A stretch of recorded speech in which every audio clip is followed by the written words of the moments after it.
প্রতিদিন রাতেই সে শেষ লাইটটা নিভিয়ে ঘুমোতে যায়। এটা ছিল তার নিশ্চিন্ত রুটিন। অন্ধকারেই সে নিরাপদ বোধ করত। কিন্তু আজ রাতে সেই অন্ধকার তাকে রক্ষা করবে না।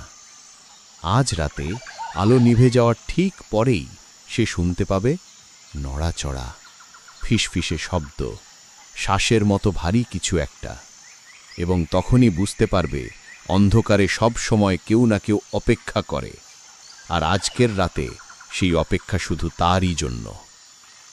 পর্ব 1। চ্যাপ্টার 1। অন্ধকার কখনো খালি থাকে না। রাতটা প্রথমে অন্য সব রাতের মতোই ছিল, নিস্তব্ধ। ধীরে ধীরে থেমে আসা শহরের শব্দ, জানালার কাছে হালকা হাওয়ার চাপ, আর সে পরিচিত উষ্ণতার ঘেরা ছোট্ট ঘরটি। দিনের শেষে এই নীরবতাই তাকে শান্তি দিত। সে সবসময় ভাবত অন্ধকারে ডুবে যাওয়াটাই তার সবচেয়ে নিরাপদ অনুভূতি।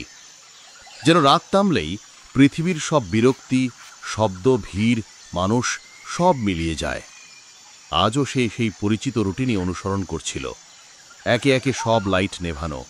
প্রথমে রান্নাঘর, তারপর হল, তারপর ছোট স্টাডি রুম।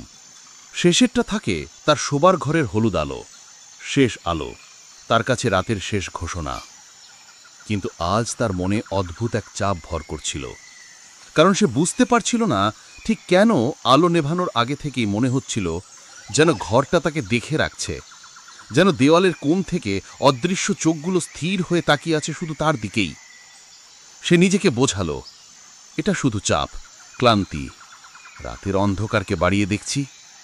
কিন্তু যতই সে যুক্তি খুঁজে নিল, ততই অনুভূতিটা গভীর হতে লাগল, এবং তার মাথার ভেতরে একটাই বাক্য ধীরে ধীরে গুনগুন করতে লাগল, অন্ধকার খালি থাকে না।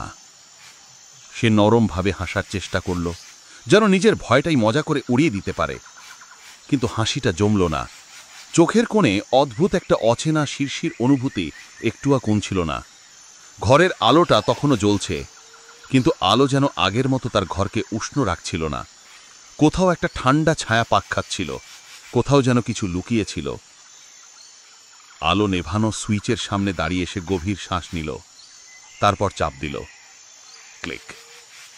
ঘর অন্ধকারে ডুবে গেল, আর ঠিক সেই মুহূর্তেই তার শরীরের ভেতর ঠান্ডার ঢেউ নেমে গেল। এমন ঠান্ডা যা হাওয়া দিয়ে আসে না, দেয়াল দিয়ে আসে না, আসে উপস্থিতি দিয়ে। সে অনুভব করল তার ঠিক পিছনে কেউ দাঁড়িয়ে আছে।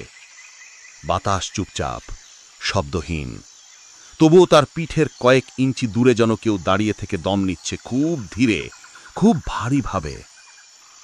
তার হৃৎস্পন্দন একটু দ্রুত হল। সে কিছু শুনছে, একটা শ্বাস, ধীর, গভীর, ভারী। সে জানে এটা পোশাকের ঘর্ষণের নয়, না তার নিজের নিঃশ্বাসের, এটা অন্য কারোর। সে সতর্ক হয়ে মাথা ঘোরাতে চাইল, কিন্তু ঘোরানোর আগেই অদ্ভুতভাবে সেই শব্দ থেমে গেল, পুরোপুরি থেমে গেল। যে শ্বাসের শব্দটা ছিল সেটা যেন তার ঘাড়ের ঠিক পেছন থেকে পালিয়ে গেল, লুকিয়ে গেল, ঠান্ডা বাতাসের মতো মিলিয়ে গেল।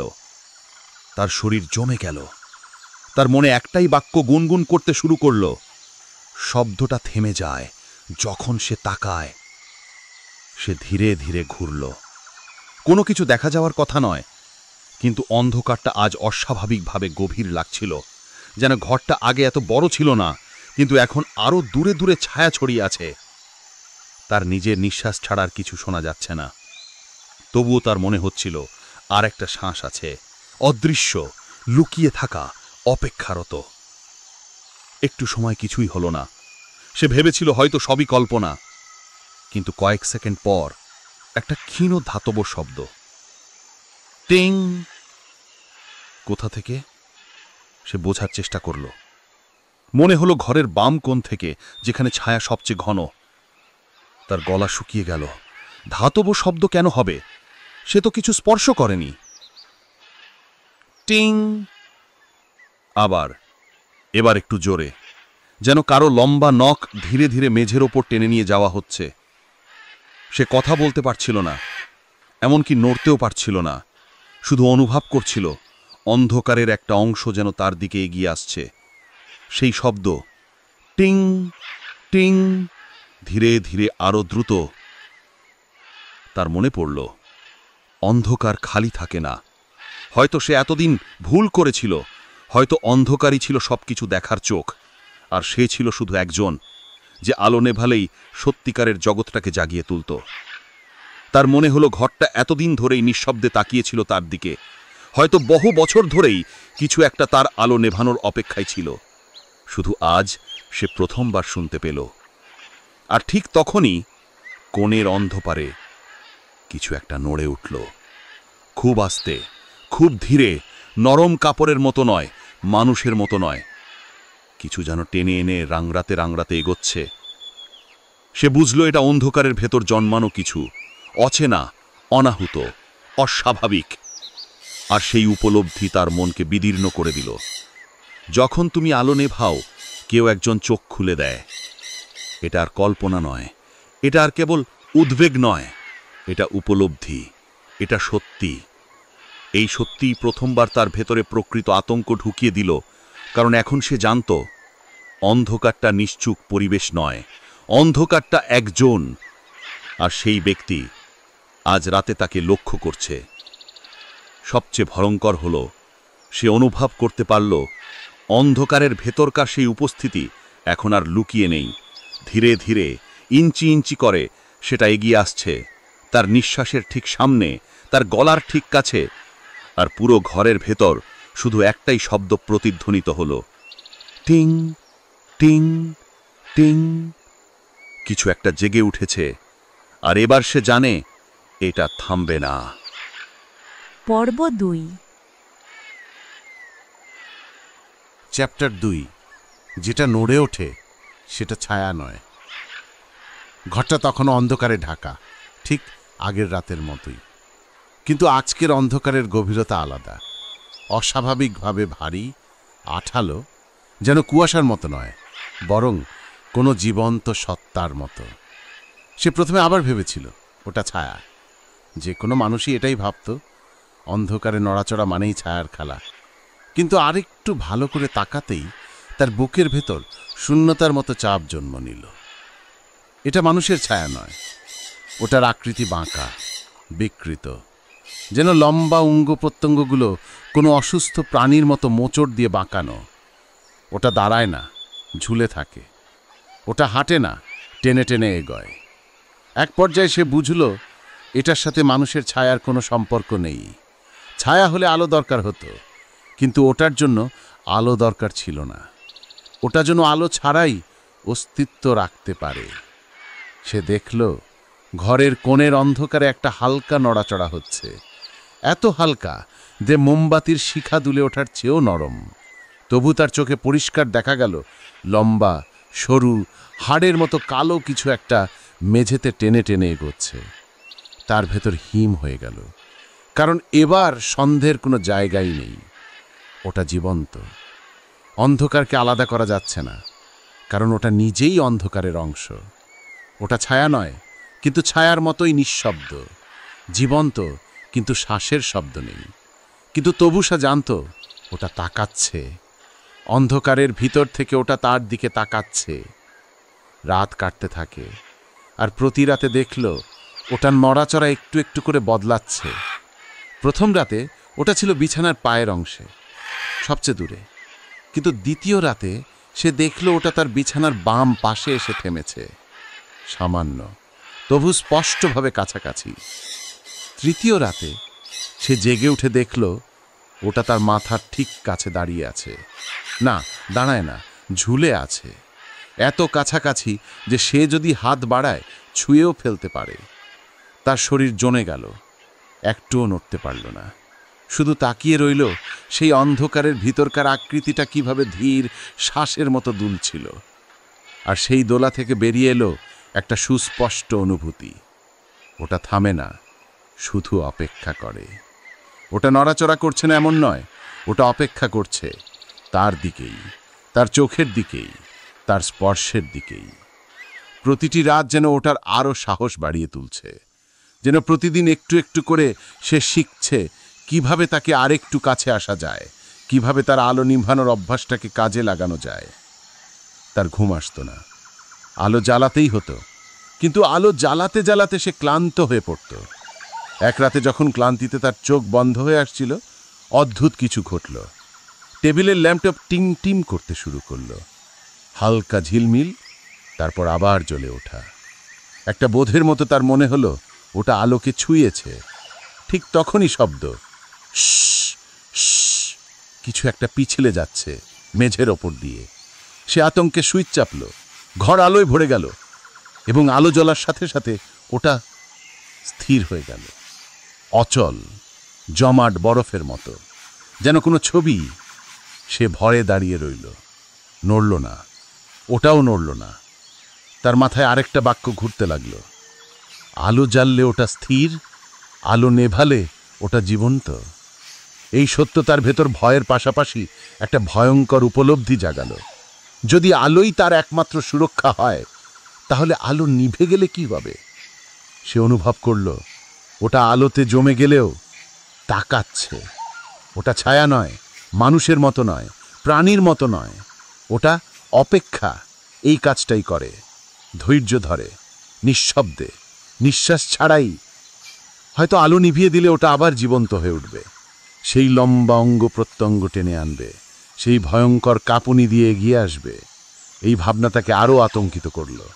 ঘরের প্রতিটা বাল্বের দিকে তাকিয়ে সে ভাবল, এগুলোর কোনোটা যদি নষ্ট হয়ে যায়, কোনোটা যদি জ্বলে উঠতে ব্যর্থ হয়, এক মুহূর্তের জন্য যদি অন্ধকার ফিরে আসে, তাহলে কি হবে? ঘন্টা পেরিয়ে গেল, কিন্তু বাইরের রাত একই রকম ভারী রইল। জানলার বাইরে বাতাসও হঠাৎ থেমে গেছে। পুরো পৃথিবী যেন থেমে আছে, শুধু তার সাথে ঘরের এই জীবন্ত অন্ধকার। সে টেবিলের ল্যাম্প ধরে রাখল। আলোটা যেন প্রাণের মতো, যেন আলো নিভে গেলেই সে অস্তিত্ব হারাবে। তার ভেতর ভয় বড় হতে লাগল, কিন্তু এক মুহূর্তে সে খুব ধীরে, খুব সাবধানে মাথা ঘুরিয়ে দেখল ওটা নড়েনি, একটুও নয়। আলো জ্বলছে বলে, কিন্তু আলো তো চিরকাল জ্বলবে না। হঠাৎ ল্যাম্পটা আবার টিমটিম করল, একবার, দুবার। তার বুক ধক করে থেমে গেল। ওটা আলোতে আটকে থাকলেও আলো যদি দুর্বল হয়, তাহলে টিম টিম আলো দুলছে। মনে হচ্ছে ওটা আলোকেও ঘৃণা করছে, ওটা আলো নিভিয়ে ফেলতে চায়। তার চোখ ভরে উঠল আতঙ্কে, গলা শুকিয়ে গেল, হাতের তালু ঘেমে গেল। যদি এক মুহূর্তেও আলো নিভে যায়, ওটা আবার নড়ে উঠবে, আবার ধীরে, আবার ভয়ঙ্করভাবে, আবার তার মাথার পাশে, আবার তার মুখের সামনে।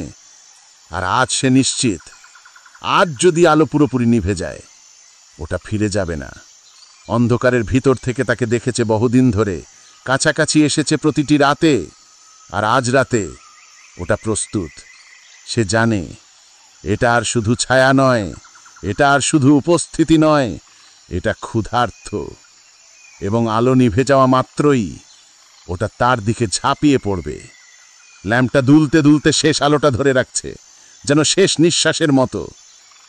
আর ঘরের অন্ধকারের ভিতর ওটা এবার প্রথমবার একটা কাঁপুনি দিল, একটা দীর্ঘ, গভীর, জীবন্ত নড়াচড়া। পর্ব 3। চ্যাপ্টার 3। আলো নিভে যাওয়ার আগেই পালাও। ঘরটা প্রথমে নীরবই ছিল, এত নীরব যে নিজের নিঃশ্বাসের শব্দটাও তাকে বিরক্ত করতে লাগল। কিন্তু সেই নীরবতার ভেতরেই লুকিয়েছিল আরেকটা শব্দ, একটা টান টান অপেক্ষা, যেন অন্ধকার নিজেই দম ধরে দাঁড়িয়ে আছে। ঠিক সেই মুহূর্তেই সে টের পেল প্রথম অস্বাভাবিকতা। টেবিল ল্যাম্পের পাশের ছোট্ট বাল্বটা টিমটিম করে উঠল। প্রথমে একবার, তারপর দুবার, তারপর দীর্ঘ বিরতি, যেন আলোটা দম নিচ্ছে আর অন্ধকারটা নিঃশ্বাস ছাড়ছে। তার মনে হঠাৎই কথাটা গুঞ্জন তুলল, ওটা আলোকে ঘৃণা করে, আর আজ রাতে আলো ওর হাতেই মরছে। বাল্বটার আলো আবার টিমটিম করল, আরও একটু ক্ষীণ হয়ে এলো, যেন কোনো অদৃশ্য হাত সেখান থেকে আলোটা নিংড়ে নিচ্ছে। সে দম আটকে তাকিয়ে রইল। ঘরটা আগে কখনো এত অদ্ভুত লাগেনি, আগে কখনো এত ঠান্ডা, এত ভারীও না। মেঝের উপরের ছায়াগুলো যেন আর ছায়া নয়, বরং ধীরে ধীরে পুরু আঠালো অন্ধকারে রূপ নিচ্ছে। সে জানে লাইটগুলো একে একে মারা যাচ্ছে, আর সব নিভে গেলে ওটা পুরো ঘরটা দখল করে নেবে। দরজার দিকে দৌড় দিতে গিয়েই থমকে গেল সে। দরজার নিচে আগে একটা আলোর ফাঁক ছিল, হলওয়ের আলোটা সেখান দিয়ে ভেতরে ঢুকত, কিন্তু এখন ফাঁকটা অদ্ভুতভাবে কালো। সাধারণ অন্ধকারের মতো নয়, আরও গভীর, আরও চেপে ধরা, আরও জীবন্ত, যেন দরজার ওপাশটা আর হলওয়ে নেই, বরং একটা গহ্বর যেখানে আলো গিয়েই নিভে যায়। ধরে রাখা গলা এসে ফিসফিস করে বলল, এ কি, খোলো। দরজার কপাট বরাবর অন্ধকারটাকে দেখা গেল ধীরে ধীরে ওপর দিকে উঠছে, ঠিক যেমন পাম্পে পানি ভরে ওঠে, মসৃণভাবে, চুপচাপ, ভয়াবহ নিঃশব্দে। কথাটা আবার মাথায় ফিরে এলো। অন্ধকার ছড়ায়, অন্ধকার গ্রাস করে। দরজার দরজা নেই, ওটা এখন অন্ধকারের একটা অংশ। ওটা ছুলে কি ঘটবে সে কল্পনাই করতে পারে না। আলোর বৃত্তটা ছোট হয়ে আসছে। ঘরের মাঝখানে টেবিল ল্যাম্পটাই এখন একমাত্র আলো। এতক্ষণ সেটা স্থির ছিল, কিন্তু এখন ল্যাম্পশেডটা হালকা দুলে উঠল। কেউ ছুঁয়েছে, নাকি নিচের মেঝেতে কিছু নড়ে উঠেছে? তার নিঃশ্বাস এবার তাড়াতাড়ি ওঠানামা করতে লাগলো। হাতের তালু ঘামে ভিজে গেল। সে টেবিলটার দিকে তাকিয়ে বুঝল ওটাই তার শেষ নিরাপদ স্থান।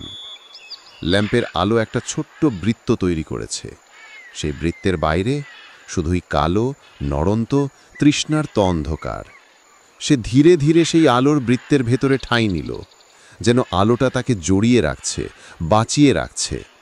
সে নিশ্চিত আলো থাকলে ওটা কাছে আসবে না, কিন্তু আলো তো চিরকাল জ্বলে না।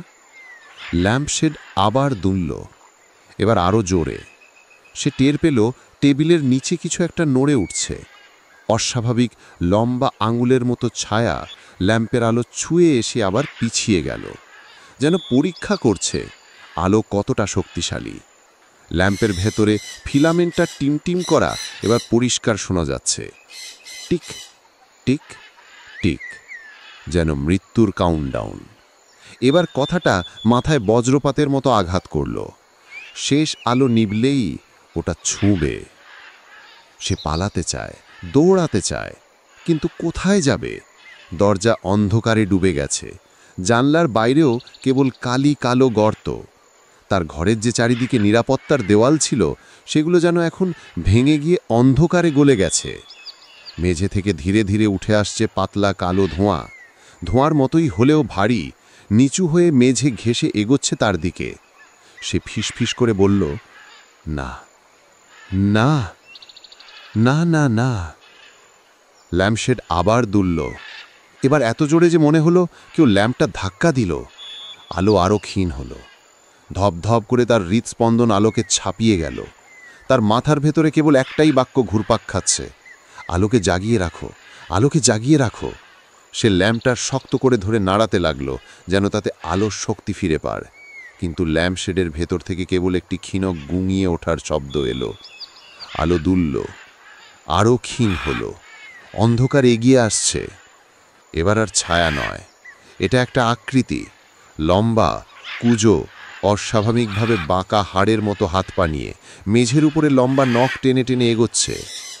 আলোটা সেই নখে পড়তেই ওটা থমকে গেল, তারপর ধীরে ধীরে মুখটা তুলল। ওটার কোনো মুখ ছিল না, শুধু ফাঁকা গর্তর মতো কালো তা। যেখানে চোখ থাকার কথা সেখানেও কেবল গভীর অন্ধকার। ওটা আলোকে অনুভব করতে পারছিল, আর আলো মরতে চলেছে।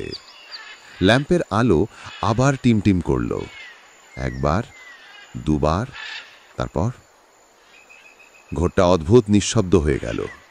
ফিলামেন্টটা কি মরেছে, নিভে গেছে? সে ল্যাম্পের দিকে তাকিয়ে দেখল আলো এখনো জ্বলছে, কিন্তু খুবই দুর্বল, যেন শেষ নিঃশ্বাস। আর তখনই সে শুনল একটা ফিসফিসানি, খুব কাছ থেকে, ঠিক কানের পাশ থেকে। আলো নিভলেই আমি ছুঁব। সে চিৎকার করে উঠতে চাইল, পারল না। শরীর জমে গেল, মেরুদণ্ড বরাবর ঠান্ডা কাঁপুনি উঠল। আর ল্যাম্পের আলো দুলছে, কমছে, মরছে। আজ রাতটা বাঁচার নয়, যদি সে আলোকে জাগিয়ে রাখতে পারে। কিন্তু কিভাবে, যখন ওটা প্রতিটা আলোকে গিলে নিচ্ছে? শেষ টিমটিম, শেষ ঝলক, শেষ আলো। এই মুহূর্তেই চ্যাপ্টার শেষ। পরের অধ্যায়ে কি অন্ধকার তাকে গ্রাস করবে, নাকি আলো বাঁচানোর শেষ চেষ্টা সে খুঁজে পাবে? আজ তুমি শুনলে সেই রাতের কথা, যে রাতে অন্ধকার খালি ছিল না।